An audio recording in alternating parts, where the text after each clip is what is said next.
No meio da noite de 6 de outubro, o céu sobre a Crimeia se iluminou em chamas.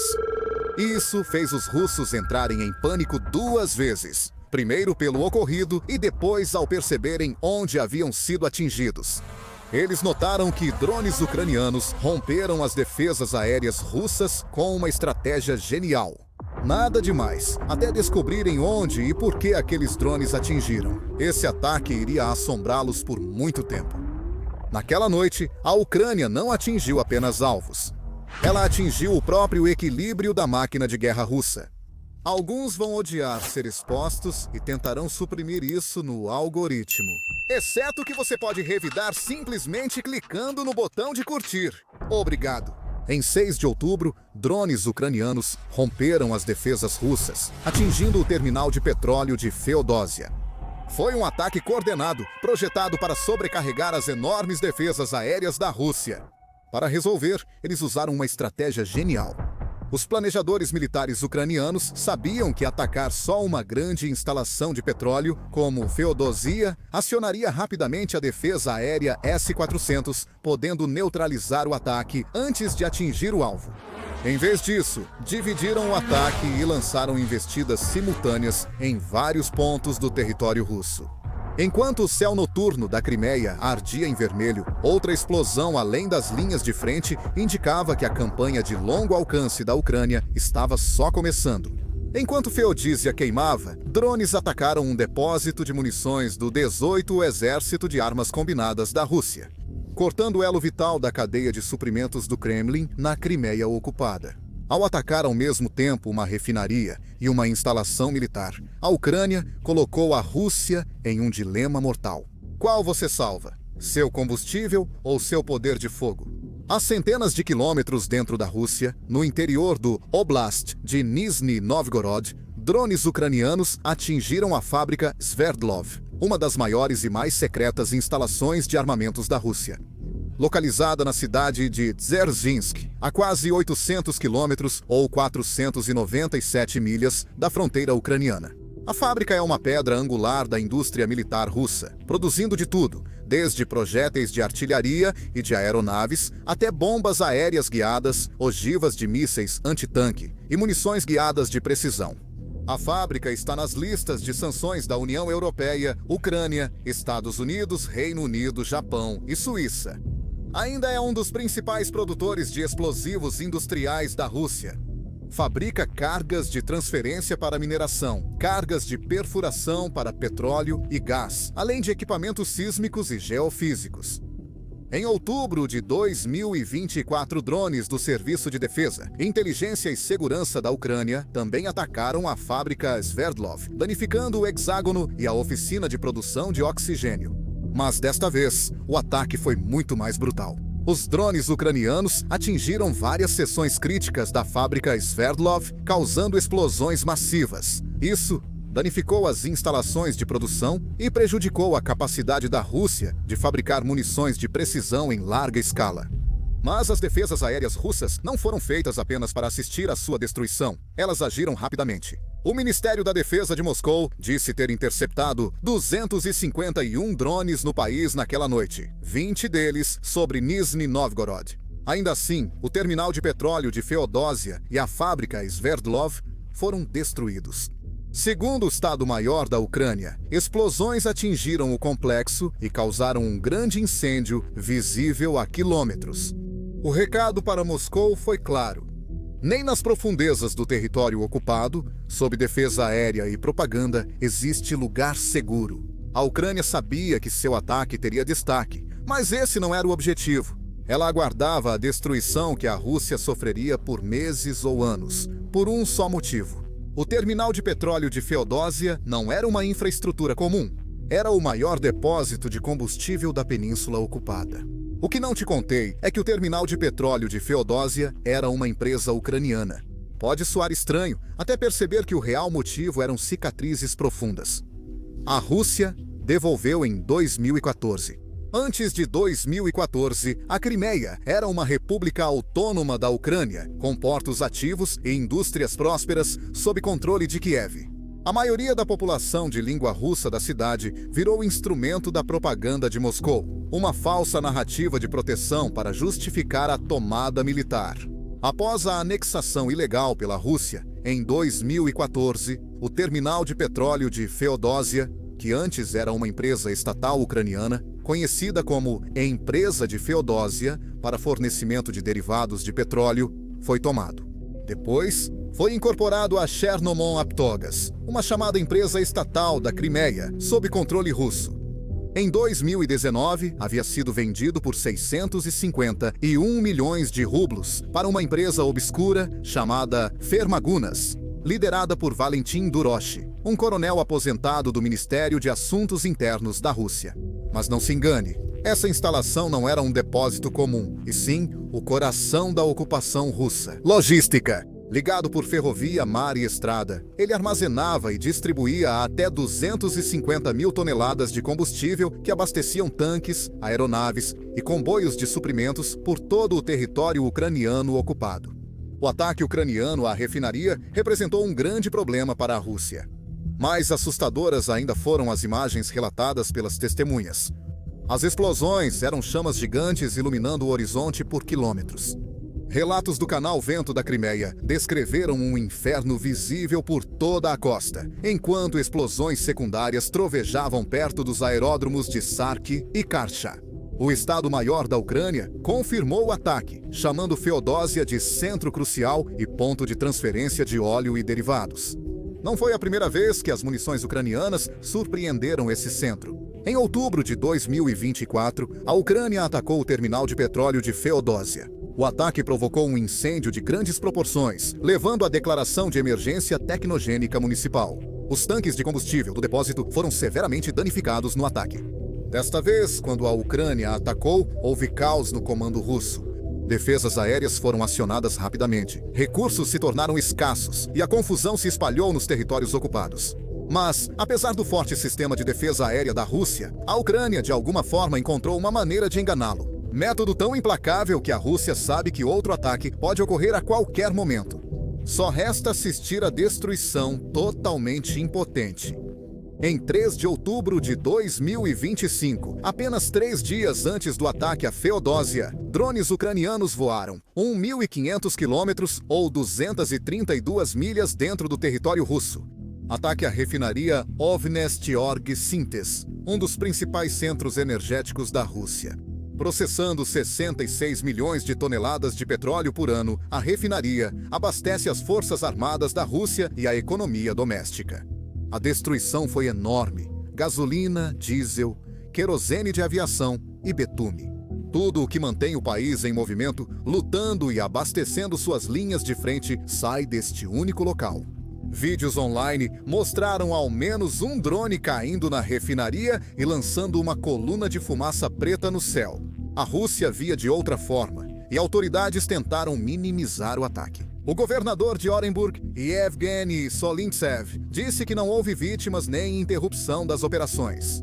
A mensagem foi clara: a Ucrânia pode atingir o centro do império energético russo.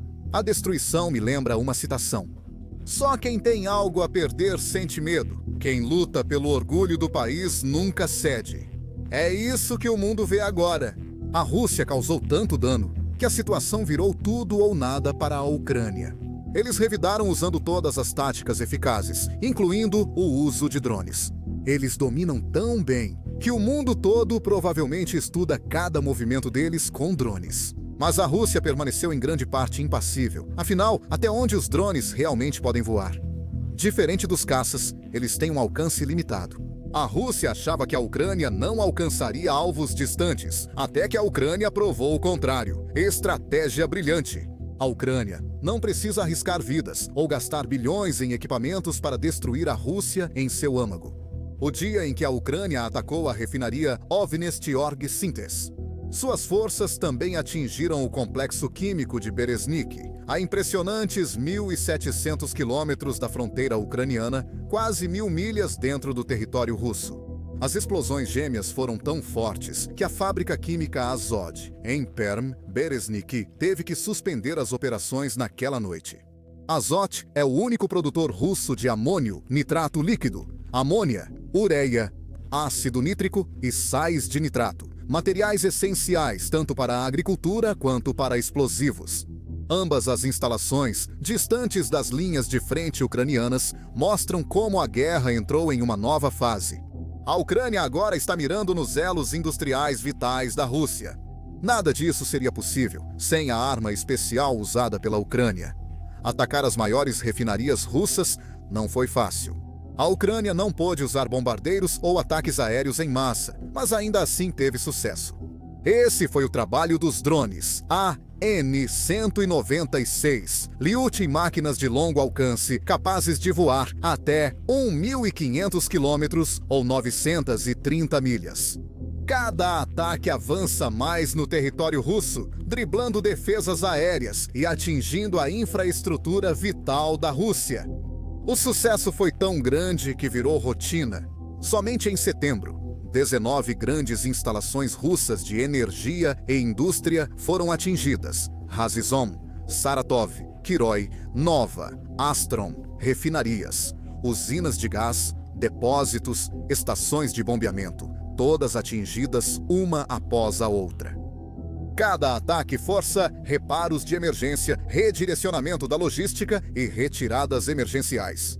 Mas os danos estão se acumulando. A Ucrânia não está atrás de façanhas, está mirando nas principais linhas vitais: combustível, fertilizantes, munições e polos industriais, as verdadeiras artérias que mantêm a Rússia funcionando. A cada ataque de drone, a cadeia de suprimentos russa se desgasta ainda mais, revelando rachaduras que nenhuma propaganda pode esconder. Vídeos da destruição viralizaram, dando ao mundo uma prova clara. Mas esse nem era o real motivo da Ucrânia. O mundo achava que o objetivo era destruir as refinarias de petróleo, mas era algo que começou a mostrar seus efeitos meses depois dos verdadeiros ataques. Enquanto Moscou tentava distorcer a história, o público via a verdade. Limitaram a compra de diesel a 30 litros e o pânico nas compras se espalha rapidamente. Isso é apenas o trailer. Um trailer para os cidadãos russos e um fim para o governo. A escassez de combustível piorou muito em toda a Crimeia ocupada e Sevastopol. Em todo o país, dados de 17 mil postos mostram que o Distrito Federal do Sul, onde Moscou inclui falsamente a Crimeia, está entre os mais afetados. 14% suspenderam totalmente a venda de combustível. Relatos apontam que autoridades de ocupação na Crimeia congelaram preços dos combustíveis por 30 dias. Isso ocorre enquanto a escassez aumenta após ataques de drones ucranianos a refinarias russas. Postos de gasolina sem combustível, filas longas nas estradas e crescente frustração entre as forças russas. O Izvestia afirma que os combustíveis subiram de 40% a 50% desde o início do ano, aumentando a pressão inflacionária sobre a população. Isso pode gerar revolta contra Putin, não apenas pelo aumento dos combustíveis. Com o aumento dos combustíveis, muitos donos de postos russos podem fechar as portas. Em 24 de setembro, a Kommersant informou que cerca de metade dos postos na Crimeia ocupada e Sevastopol deixou de vender gasolina devido a graves problemas de abastecimento. Essas faltas ocorrem após ataques de drones ucranianos à rede petrolífera russa em agosto.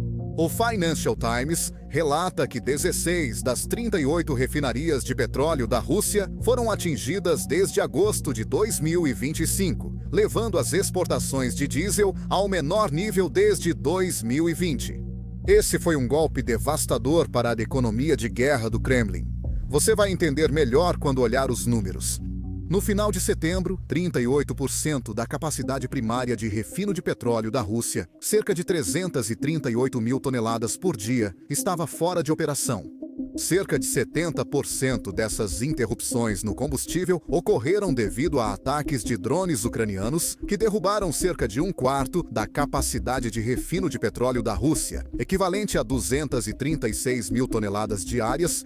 A produção de gasolina e diesel caiu 6% em agosto e 18% em setembro, gerando déficit de 1 milhão de toneladas, 20% do consumo nacional. O desastre se espalha rapidamente. A falta de combustível afetou mais de 20 regiões de Sakhalin a Nizhny Novgorod, principalmente o Extremo Oriente e a Crimeia. Em resposta, Moscou proibiu as exportações de gasolina e está correndo para importar combustível a fim de estabilizar o mercado interno. E agora a história nos leva ainda mais fundo ao coração industrial da Rússia. A União de Combustíveis da Rússia alertou que a lucratividade dos postos ficou negativa, já que os preços no atacado em algumas regiões igualam ou superam os de varejo. Atrasos nas entregas de até 2 meses estão drenando capital e forçando o fechamento de operadores independentes, que administram cerca de 60% dos postos de gasolina da Rússia. E por que precisar de provas se os principais intelectuais russos afirmam isso? O economista russo Vladislav Inozemtsev diz que a Ucrânia acertou em cheio ao atacar as refinarias, criando a crise de combustível mais complexa que a Rússia enfrentou em anos.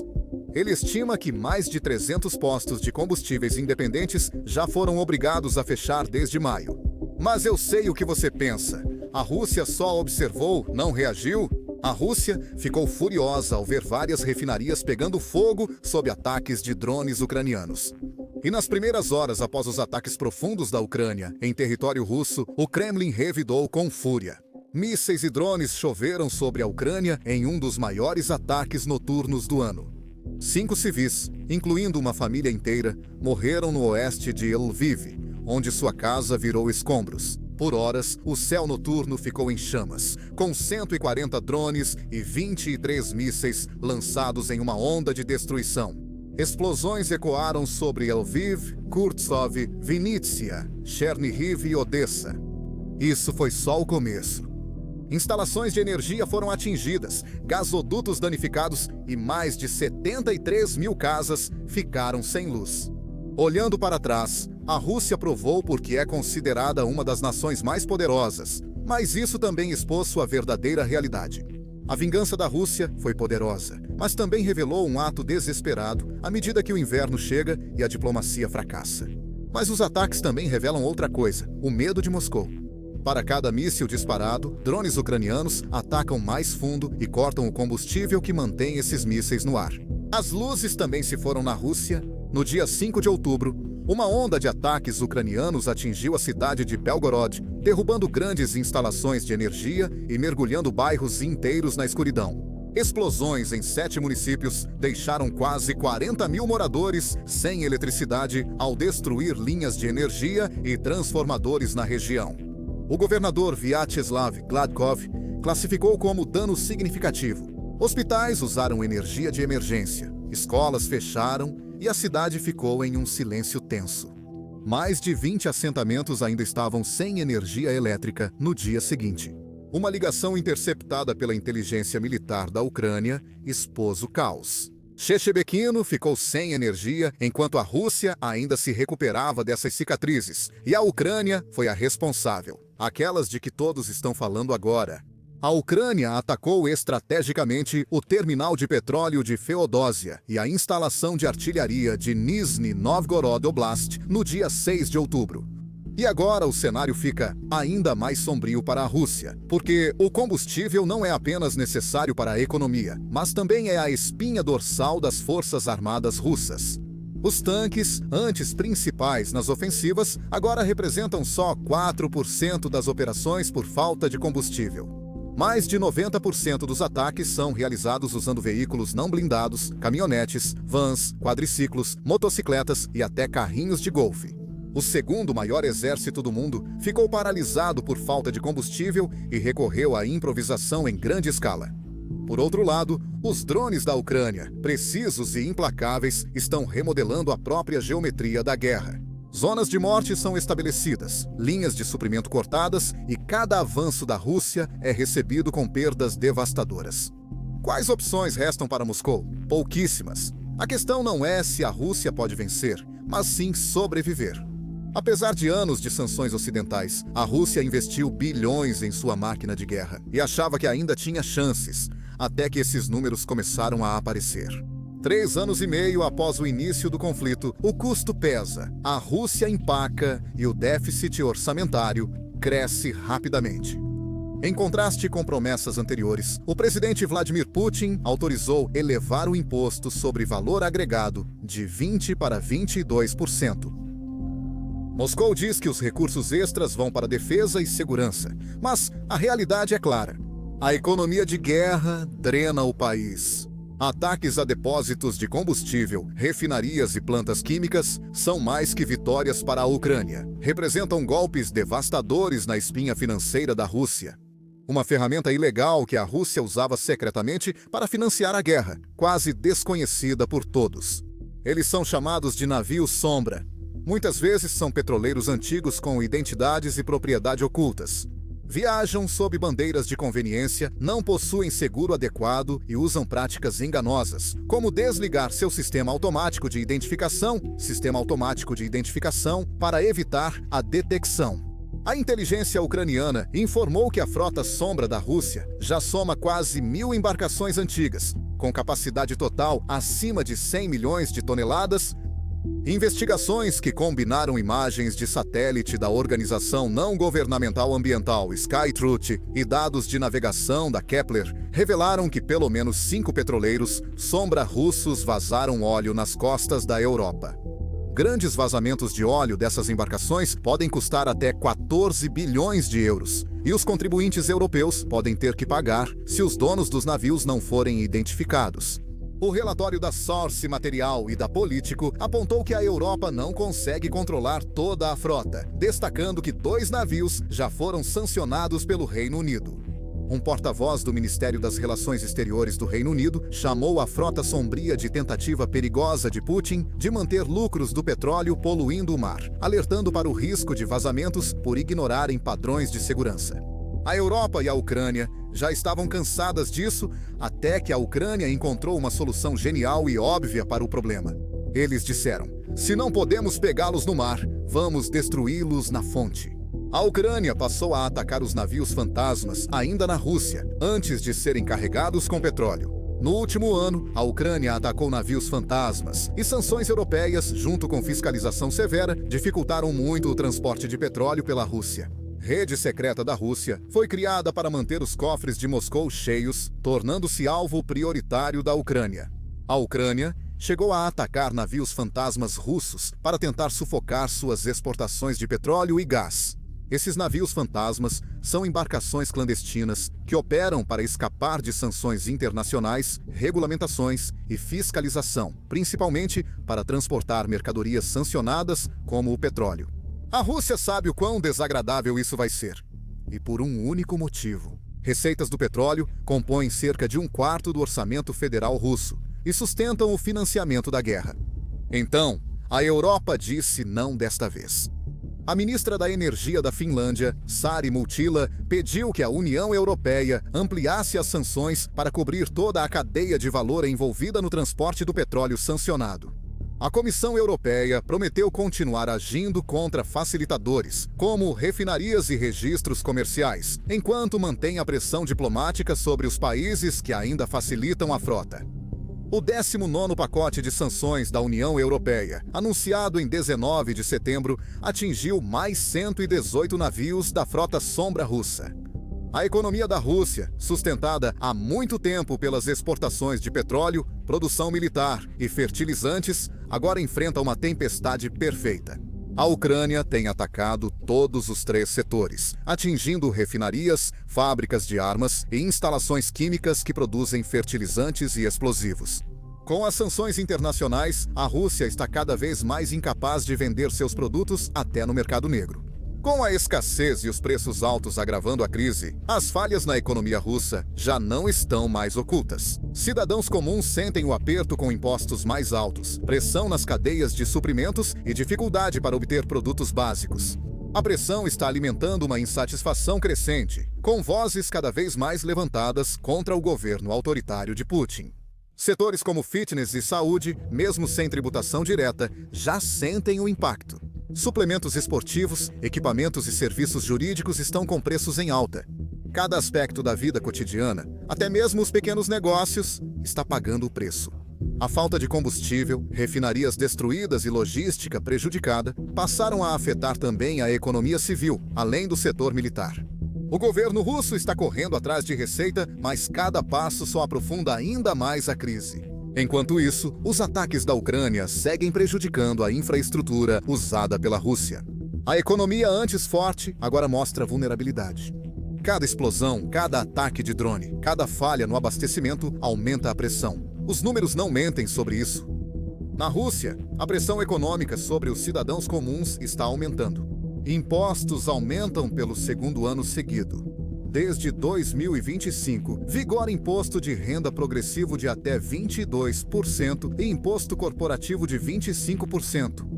Para pequenas empresas, o limite de isenção do imposto sobre o valor acrescentado foi reduzido de cerca de 60 milhões de rublos para apenas 10 milhões de rublos em receita anual. O Kremlin espera que os novos aumentos de impostos preencham seus cofres vazios, arrecadando cerca de 13 trilhões de rublos, ou aproximadamente 155 bilhões de dólares por ano. Mas os números revelam algo mais sombrio. De acordo com o Kommersant, o Ministério das Finanças da Rússia prevê discretamente que o crescimento do 1%, abaixo da 2,5%, em 2026, o crescimento pode ser de apenas 0,5%, bem abaixo da meta do governo de 3%. A vida em Moscou pode parecer superficialmente normal.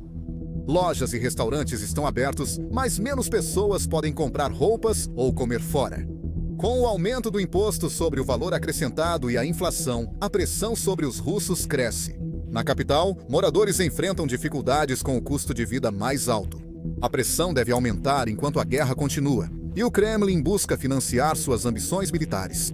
Ainda assim, apesar da crescente pressão interna e de uma economia em declínio, Putin não dá sinais de recuar. Mas a pergunta é direta. Mesmo que ele consiga algum avanço limitado no campo de batalha, o que ele realmente vai ganhar? Desde 24 de fevereiro de 2022, o dia em que o mundo mudou, a Rússia tomou mais de 72 mil quilômetros quadrados de território ucraniano.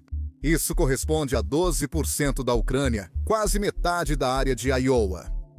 Somando Crimeia e Donbass ocupados, a Rússia controla 19% da Ucrânia. Isso equivale ao tamanho de Ohio sob o controle das forças do Kremlin.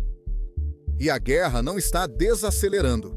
Entre 15 de julho e 12 de agosto de 2025, a Rússia conquistou 241 milhas quadradas a mais, aumento de 7% em relação ao mês anterior. Em apenas uma semana, 76 milhas quadradas ficaram sob controle russo, um aumento de 145% nas conquistas territoriais. Apesar dos avanços, a Ucrânia ainda mantém seu pequeno ponto de apoio na Rússia, 4 milhas quadradas nas regiões de Kursk e Belgorod. A verdadeira questão não é quanto território a Rússia tomou ou quanto a Ucrânia mantém. A questão é, a Rússia consegue alimentar quem vive nessas áreas? Principalmente quando suas empresas estão isoladas e a vida normal é inviável? Manter os civis tornou-se um pesadelo. De Kiev a Kharkiv, do Dnipro ao Donbass, as cidades tremem sob o bombardeio implacável da Rússia. 9 meses de cúpulas diplomáticas na Arábia Saudita, reuniões no Salão Oval, até mesmo um encontro cara a cara entre Donald Trump e Vladimir Putin em Anchorage não conseguiram parar o derramamento de sangue. A Europa debate o envio de forças de paz para um cessar-fogo que nunca chega. Os Estados Unidos pressionam por negociações infrutíferas, taticamente. Movimentos das tropas russas em 2025 e declarações do Kremlin indicam que Moscou quer capturar as cidades ainda controladas pela Ucrânia em Donetsk, cerca de 25% da região. A campanha de verão deu à Rússia alguns ganhos táticos, mas nenhum avanço grande o suficiente para mudar o rumo da guerra. Os ataques de agosto a Lyman, centro logístico próximo a Sloviansk, indicam possíveis ofensivas russas de flanco em Donetsk no fim de 2025 ou início de 2026. A Rússia tem perdido cerca de 100 a 150 soldados por quilômetro quadrado de território que conquista. Esta guerra na Ucrânia é o segundo conflito mais mortal da Rússia em um século, com o total de baixas russas se aproximando de 1 milhão. Um número próximo ao total de guerras russas e soviéticas desde a Segunda Guerra Mundial. Apesar dessas perdas, os objetivos políticos e estratégicos do Kremlin não mudaram. O alto custo do conflito levou analistas e o governo Trump a presumirem que a Rússia desejava o fim da guerra. Logicamente, isso faz sentido. Mas Putin não está focado nos interesses nacionais da Rússia, ou mesmo em melhorar a vida de seus cidadãos. Para ele, a guerra é parte de uma luta histórica contra o Ocidente e serve para consolidar seu papel como grande líder russo. Por isso, sua tolerância ao risco é muito alta. Ele não luta por pequenas conquistas, mas por seu legado. A única coisa que provavelmente poderia mudar sua abordagem é se continuar a guerra ameaçasse a segurança do seu governo. Por isso, ele não hesita em atacar a usina nuclear da Ucrânia, até perto de Chernobyl, onde o risco de catástrofe radioativa ameaça toda a Europa. Cada ataque é um aviso discreto do quão longe Moscou pode chegar.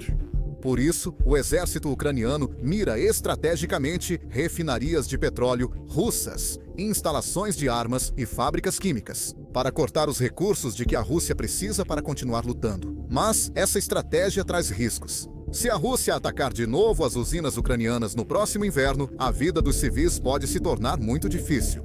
Sem eletricidade e com frio intenso, sobreviver é um desafio, tornando a guerra ainda mais brutal e imprevisível para ambos os lados. A Ucrânia ainda recebe apoio dos Estados Unidos da América e da Europa, que sustentam sua economia e defesa. A verdadeira questão agora é: a Rússia conseguirá sobreviver a esta guerra no inverno? Sem petróleo, eletricidade ou aliados confiáveis? Isso é algo que só o tempo poderá dizer.